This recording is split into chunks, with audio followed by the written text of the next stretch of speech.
Hi students, कैसे हैं आप सब लोग। मुझे उम्मीद है कि आप सब लोग बहुत बढ़िया होंगे। स्टूडेंट्स, आज के इस वीडियो लेक्चर में जो क्वेश्चन हम लोग सॉल्व करने जा रहे हैं वो 10th क्लास के चैप्टर एपी की एक्सरसाइज 5.3 का क्वेश्चन नंबर 3 है। और इस वीडियो लेक्चर में हम लोग इस क्वेश्चन का पार्ट नंबर 6 और पार्ट नंबर 7 करेंगे। ठीक है, तो स्टार्ट करते हैं पार्ट नंबर 6 से। तो इसमें हम लोगों को दिया है in an AP given that a equal to 2, d equal to 8, sn equal to 90 दिया है। तो फिर फाइंड करनी है वैल्यू किसकी, n और an की। ठीक है, तो क्या दे रखा है हम लोगों को बोला गया है कि एक AP में AP का फर्स्ट टर्म 2 है, कॉमन डिफरेंस 8 है, वहीं AP के फर्स्ट n टर्म्स का सम 90 है। तो फिर n और an की वैल्यूज़ फाइंड करिए। ठीक है, तो चलिए स्टार्ट करते हैं और फाइंड करते हैं। सबसे पहले जो चीज़ें हम लोगों को दे रखी हैं एक बार लिख लेते हैं। तो पार्ट नंबर 6 यहाँ पे हम लोगों को दिया है a कितना है 2, कॉमन डिफरेंस यानी कि d दे रखा है 8, वहीं AP के फर्स्ट n टर्म्स का सम दिया है कितना 90। करेक्ट है। चलिए अब क्वेश्चन को हम लोग आगे कहाँ से बढ़ा सकते हैं। क्या हम लोग यहाँ से लेके जा सकते हैं? नहीं, यहाँ से नहीं। क्या यहाँ से? ओबियसली यही चॉइस है हम लोगों के पास में। ठीक है, तो क्वेश्चन को हम लोग यहीं से आगे बढ़ा रहे हैं। तो यहाँ हम लोगों के पास है Sn इक्वल टू 90। अब देखो Sn का एक्सपेंशन क्या होता है, इसका एक्सपेंशन होता है जबकि हम लोगों को A और D की वैल्यूज़ पता हो। क्या होता है इसका expansion, n/2 2a plus n minus 1 into D. Correct, तो Sn के प्लेस पे हम लोगों ने रखा n दिस इक्वल टू कितना 90। करेक्ट। अब देखो a की वैल्यू जानते हैं हम लोग, d की वैल्यू जानते हैं। ठीक है, तो रख देते हैं a और d की वैल्यूज़। तो n/2 एज इट इज़ रखिए, 2 हम लोगों ने एज इट इज़ रखा और a के प्लेस पे हम लोग a की वैल्यू यानी कि 2 रख देते हैं। ठीक है, plus n minus 1 as it is और d के प्लेस पर हम लोगों ने d की वैल्यू यानी कि 8। So this equal to 90। Further इसको सिंप्लीफाई करें तो 2 और 2 का मल्टीप्लाई किया तो ये बन गया 4, प्लस 8 का मल्टीप्लाई n में करेंगे तो 8n, 8 का मल्टीप्लाई माइनस 1 में करेंगे तो माइनस का 8, n इक्वल टू में आ गया 90। अगेन देखिए n/2 एज इट इज़ लिखा हम लोगों ने, 8n पहले लिख देते हैं। अब 4 और माइनस 8, 4 और माइनस 8 कितना होगा, ये होगा माइनस का 4 इक्वल टू 90। ठीक है, n/2 का मल्टीप्लाई ब्रैकेट के बाहर है तो इन दोनों टर्म्स में करेंगे। ठीक है, तो जब n/2 का मल्टीप्लाई इसमें किया जाएगा तो 2 से ये 4 टाइम्स कैंसिल हो जाएगा। क्या बन जाएगा 4n²। n/2 का मल्टीप्लाई -4 में करेंगे तो ये बन जाएगा माइनस का 2n and this equal to 90। 90 को भी हम लोग इधर ट्रांसपोज कर देते हैं, तब इसको लिख सकते हैं 4n² माइनस 2n और इधर ट्रांसपोज करके लाएंगे तो माइनस में आएगा -90 इक्वल टू 0। अब देखिए 2 इज़ द कॉमन फैक्टर, 2 यहाँ भी हम लोगों को फैक्टर दिख रहा है, यहाँ भी दिख रहा है, यहाँ भी। तो on dividing both the sides by 2, क्योंकि कॉमन फैक्टर है तो दोनों साइड्स में 2 से डिवाइड कर रहा है। जब इसको 2 से डिवाइड करेंगे इस टर्म को तो क्या मिलेगा हम लोगों को 2n²। इस टर्म को डिवाइड करेंगे तो -n और 90 को डिवाइड करेंगे तो माइनस का 45 and this equal to 0। Correct है। अब हम लोगों के पास में क्या है, हम लोगों के पास में है 2n² minus 9 minus n minus 45 equal to 0। अब ये कैसी फॉर्म लग रही है, तो क्वाड्रेटिक फॉर्म है, क्वाड्रेटिक इक्वेशन बन रही है। स्प्लिटिंग द मिडिल टर्म लगा देते हैं। ठीक है, और स्प्लिटिंग द मिडिल टर्म के लिए क्या करते हैं हम लोग, कोफिशिएंट ऑफ n² यानी कि 2 और कांस्टेंट टर्म यानी कि माइनस का 45, इन दोनों को करेंगे मल्टीप्लाई। तो देखिए 2 और माइनस का 45 जब मल्टीप्लाई करेंगे तो प्रोडक्ट क्या निकला, माइनस का 90। अब 90 को फैक्टराइज करिए, यहाँ पे 2 फैक्टर्स करिए सच दैट कि दोनों को मल्टीप्लाई करें तब प्रोडक्ट निकल क्या है, माइनस का 90। और जब दोनों को प्लस करें तो निकल क्या है, n का कोफिशिएंट यानी कि -1। तो एक फैक्टर देखिए हम लोगों को मिला माइनस का 10, दूसरा मिलता है 9। जब दोनों को मल्टीप्लाई करते हैं तो -90 होता है, जब दोनों को प्लस करते हैं तो माइनस का 1 होता है। ठीक है, तो इसको स्प्लिट कर देते हैं यूजिंग दिस। इसका मतलब यहाँ पे हम लोग लिख सकते हैं 2n² minus 10n plus 9n। Split कर दिया हम लोगों ने मिडिल टर्म को और माइनस का 45 है, दिस इक्वल टू 0। अब देखिए इन दो टर्म्स में क्या कुछ कॉमन है, यस 2n कॉमन है। ठीक है, तो 2n कॉमन ले लेते हैं। तो यहाँ से जब हम लोगों ने 2n कॉमन लिया तो यहाँ से क्या बचता है n, माइनस का साइन लगा दीजिए, 2n यहाँ से कॉमन लिया तो यहाँ से मिला हम लोगों को 5, ठीक है। अब इन दो टर्म्स में क्या कॉमन है, 9 कॉमन है, ठीक है। तो 9 हम लोगों ने कॉमन लिया तो यहाँ से बचा n, और 9 इस टर्म में से कॉमन आएगा तो 5 बचेगा, ठीक है। So this equal to 0। Again हम लोग देखें तो कितने टर्म्स हैं, 2 टर्म्स हैं, और इन दोनों टर्म्स में क्या कॉमन है, देखो n-5 यहाँ भी है और n-5 यहाँ भी है, यानी कि n-5 वाला जो ब्रैकेट है ये कॉमन है, ले लेते हैं। सो n-5 हम लोगों ने कॉमन लिया। जब इस टर्म में से n-5 हम लोगों ने कॉमन ले लिया तो यहाँ से क्या बचता है, यहाँ से बचता है 2n, ठीक है, प्लस का साइन है लगा दीजिए। इस टर्म में से n-5 तो हम लोगों ने कॉमन ले लिया तो यहाँ से क्या बचा, 9, एंड दिस इक्वल टू 0। अब देखिए हम लोगों के पास में दो एक्सप्रेशंस हैं और इन दोनों एक्सप्रेशंस का जो प्रोडक्ट है वो क्या है, 0। कभी भी जब दो एक्सप्रेशंस का प्रोडक्ट 0 है तो कम से कम दोनों में से एक 0 होनी चाहिए, ठीक है। तब इसके बेसिस पे कह सकते हैं या तो n-5 0 होगा या फिर 2n + 9 इक्वल टू 0 होगा। अब n-5 अगर 0 है तो n की वैल्यू क्या होगी, 5 को ट्रांसपोज कर दें, प्लस में आएगा तो n इक्वल टू निकल के आता है 5।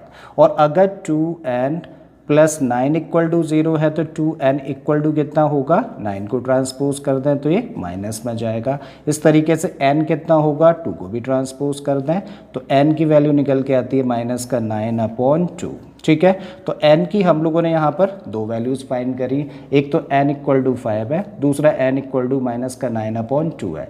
बट कभी भी नंबर ऑफ टर्म्स किसी भी AP में ना तो फ्रैक्शन में होते हैं ना ही नेगेटिव होते हैं, इसका मतलब इसको क्या करेंगे, रिजेक्ट कर देंगे, ये तो पॉसिबल ही नहीं है। सो रिजेक्टिंग, सो इसको हम लोगों ने रिजेक्ट कर दिया। देयरफॉर सही आंसर क्या है n के लिए, n equal to 5 is the correct answer. चलिए तो एक आंसर तो हम लोगों ने फाइंड किया n की वैल्यू। अब क्या निकालना है हम लोगों को, an और फाइंड करना है ना, तो चलिए निकालते हैं। सो नाउ an का एक्सपेंशन क्या होता है, इसका एक्सपेंशन होता है a + n-1 × d। और अब n तो फाइंड कर लिया है ना, मतलब अब n के प्लेस पे क्या रख दें, 5 रख दें। n फाइंड करना था और क्योंकि n फाइंड कर लिया है तो n के प्लेस पर 5 रख दिया हम लोगों ने, ठीक है। a की वैल्यू हम लोग जानते हैं कितना है, इस केस में 2 है, चलिए 2 रखिए, प्लस n 5 है, माइनस का 1, और d हम लोगों के पास में कितना है, 8 है।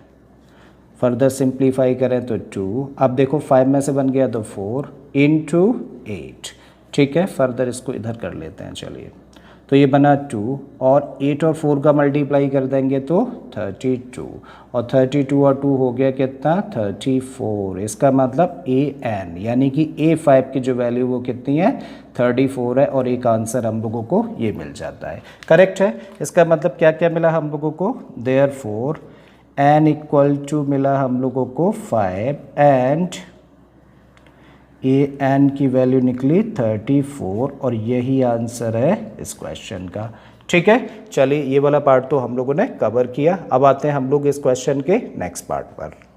अब क्वेश्चन के 7th पार्ट में हम लोगों को क्या दिया है, हम लोगों को दिया है AP का फर्स्ट टर्म यानी कि 8, AP का nth टर्म 62 दे रखा है, वहीं AP के फर्स्ट n टर्म्स का सम 210 है, जबकि फाइंड करना है हम लोगों को n की वैल्यू यानी कि नंबर ऑफ टर्म्स AP में और कॉमन डिफरेंस, ठीक है। तो एक बार लिखते हैं क्या क्या दे रखा है। हम लोगों को दिया है A यानी कि 8, AP का nth टर्म an कितना 62, AP के फर्स्ट n टर्म्स का सम दिया है 210, जबकि फाइंड करनी है वैल्यू किसकी, n की और d की वैल्यूज़, ठीक है। अब देखो क्वेश्चन को आगे हम लोग यहाँ से तो लेके जा नहीं सकते, या तो हम लोग यहाँ से लेके बढ़ सकते हैं क्वेश्चन को, या फिर यहाँ से। अब जरा समझिए कहाँ से लेके चलेंगे। an क्या होता है इसका एक्सपेंशन, इसका एक्सपेंशन होता है a + n-1 × d, और यहाँ पर दे रखा है Sn, जबकि हम लोगों के पास में an हो तब इसका फॉर्मूला होता है n/2 फिर a + an, ठीक है। अगर हम लोग यहाँ से क्वेश्चन को लेके चला an तो हम लोगों के पास में an की वैल्यू है, a की वैल्यू है, अब ना तो हम लोगों के पास में n की वैल्यू है ना ही d की वैल्यू है, तो कुछ नहीं कर सकते हैं यहाँ से हम लोग। जब हम लोग इस फॉर्मूले का यूज़ करें, मतलब इस रिलेशन को लेके आगे बढ़ें, तब हम लोगों के पास a की भी वैल्यू है और an की भी वैल्यू है, और यहाँ से हम लोग n फाइंड कर सकते हैं पहले। ठीक है, तो कहाँ से स्टार्ट कर रहे हैं क्वेश्चन को? इस रिलेशन से करते हैं। चलिए, तो Sn इक्वल टू 210, और Sn का एक्सपेंशन क्या होता है? देखिए यहाँ पर ये होता है n/2, फिर a plus an, and this equal to 210। Just put कर दीजिए वैल्यूज़, जैसे इसकी पता है तो किसकी पता है? a की पता है और an की पता है। a की वैल्यू कितनी है? 8, तो a के प्लेस पर रखा 8। an की वैल्यू कितनी है? 62, तो यहाँ पे रख दिया हम लोगों ने 62, एंड दिस इक्वल टू 210। ठीक है, n/2 एज इट इज़ लिखा, दोनों को प्लस कर दीजिए, तो 8 और 62 कितना हो गया? ये हो गया 70, एंड दिस इक्वल टू 2 से देखिए कैंसिल आउट हो जाएगा 35 टाइम्स। अब हमें निकालना क्या है? हमें तो n की वैल्यू चाहिए ना, इसका मतलब n को तो इधर ही रखें और इस 35 को हम लोग ट्रांसपोज करते हैं, तब n इक्वल टू कितना निकल के आता है? 210, और n के साथ में 35 मल्टीप्लाई कर रहा था, तो अब कहाँ जाएगा? डिवीज़न में। ठीक है, कैंसिल आउट कर दीजिए 7 से, तो ये हुआ 30 टाइम्स, 7 से 5 टाइम्स, अगेन ये कैंसिल हो जाएगा कितने टाइम्स? 6 टाइम्स। ठीक है, तो n की वैल्यू निकल आती है इस तरीके से, कितनी? 6। तो एक आंसर तो हम लोगों ने फाइंड कर लिया। ठीक है, तो n की वैल्यू हम लोगों ने निकाल दी। अभी क्या निकालना है हम लोगों को? d की वैल्यू निकालनी है। तो अब करते हैं हम लोग इस रिलेशन का यूज़। नाउ क्या दे रखा है हम लोगों को? an equal to what? 62, और n की तो वैल्यू अब हम लोगों ने निकाल दी ना, कितनी? 6 ना, तो यहाँ पे रखिए 6, तो यहाँ पे लिख सकते हैं a6 इक्वल टू 62, और a6 का एक्सपेंशन क्या होता है? इसका एक्सपेंशन होता है a plus 6 minus 1 into d, right? an का होता है a plus n minus 1 into d, तो a6 का क्या होगा? ये होगा a plus 6 minus 1 into d equal to 62। A की तो वैल्यू जानते हैं ना, रख देते हैं 8।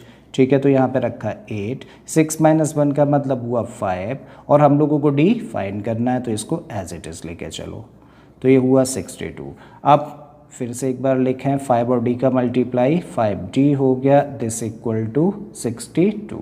हमें d की वैल्यू निकालनी है, तो सबसे पहले 8 को ट्रांसपोज करें, तब इसको हम लोग लिख सकते हैं 5d इक्वल टू 62 माइनस में जाएगा 8, तब 5d इक्वल टू कितना रहा? ये बना 54, और d इक्वल टू 5 को भी ट्रांसपोज कर दो, मल्टीप्लाई में था 5 इसके साथ, तो ट्रांसपोज करेंगे तो डिवाइड में जाएगा, मतलब 54/5, तो ये निकल आती है d की वैल्यू। तो एक और आंसर हम लोगों ने फाइंड किया, ये है। ठीक है, तब लिख सकते हैं therefore n equal to 6 and d equal to 54/5 is the answer of this question. ठीक है, आई होप स्टूडेंट्स कि आपको दोनों ही पार्ट्स बड़े अच्छे से समझ आ गए होंगे। अगर ऐसा है तो प्लीज़ वीडियो को लाइक कर दें, चैनल को सब्सक्राइब कर लें, और इस वीडियो को अगर हो सके तो अपने दोस्तों के साथ शेयर भी कर दें। मैं फिर से आता हूँ एक नए क्वेश्चन, एक नए कॉन्सेप्ट के साथ में। Till then keep learning and thank you for watching this video.